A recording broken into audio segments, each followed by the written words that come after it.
নমস্কার বন্ধুরা, আজকে আমরা ভিডিওতে আলোচনা করব স্টেট ব্যাংক অব ইন্ডিয়ার তরফে কিন্তু একটি নতুন নিয়ম জারি করা হয়েছে। তো বন্ধুরা আসুন দেখে নিই যে এই নতুন নিয়মে আপনাদের জন্য কি রয়েছে।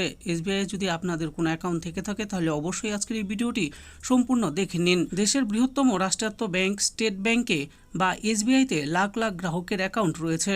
পাশাপাশি এই ব্যাংকের এটিএম ব্যবহার করেন এত সংখ্যক গ্রাহক। বর্তমানে মানুষ এটিএমে অনেক বেশি অভ্যস্ত হয়ে উঠেছে।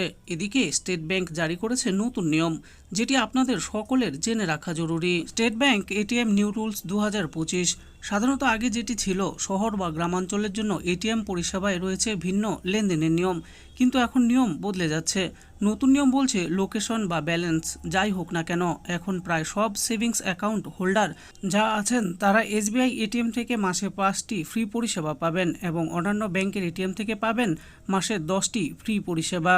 নতুন নিয়মে কি বলা হচ্ছে? স্টেট ব্যাংকের এটিএম সম্পর্কিত এই নতুন নিয়ম বলছে, যদি আপনার মাসিক ফ্রি লিমিট ছাড়িয়ে যায় তাহলে স্টেট ব্যাংকে এটিএম থেকে প্রতি ট্রানজ্যাকশনের 15 টাকা ও এর সাথে কেটে নেওয়া হবে জিএসটি। আর অন্যান্য ব্যাংকের এটিএমে লেনদেনের ক্ষেত্রে প্রতি ট্রানজ্যাকশনে 21 টাকা ও সাথে জিএসটি কাটা হবে। এখন স্টেট ব্যাংকের এটিএম ব্যালেন্স এনকোয়ারি বা মিনি স্টেটমেন্ট এই সমস্ত পরিষেবাগুলি ফ্রিতে দেয়, কিন্তু আপনি যদি এই কাজগুলি অন্যান্য ব্যাংকের এটিএম থেকে করেন তাহলে লেনদেন প্রতি আপনাকে গুনতে হবে 10 টাকা সাথে জিএসটি। রিজার্ভ ব্যাংকের নিয়মে কি বলা হচ্ছে? বর্তমানে রিজার্ভ ব্যাংকের নয়া নির্দেশিকা বলছে 2025 সালের 1 মে থেকে অতিরিক্ত লেনদেনের জন্য চার্জ 21 টাকা থেকে বাড়িয়ে এবার 23 টাকা করা হচ্ছে।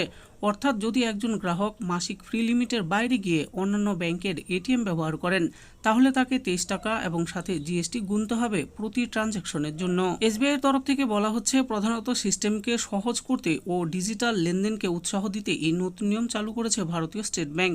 তবে এই বিষয়ে আরও বিস্তারিত জানতে আপনার নিকটবর্তী শাখায় ভিজিট করে জেনে নিতে পারেন।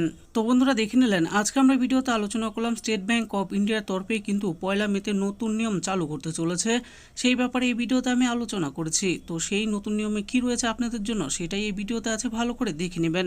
আশা করি ভিডিওটি আপনাদের ভালো লেগেছে। আর এই ভিডিওটি যদি আপনাদের ভালো লেগে থাকে তাহলে অবশ্যই একটি লাইক করবেন।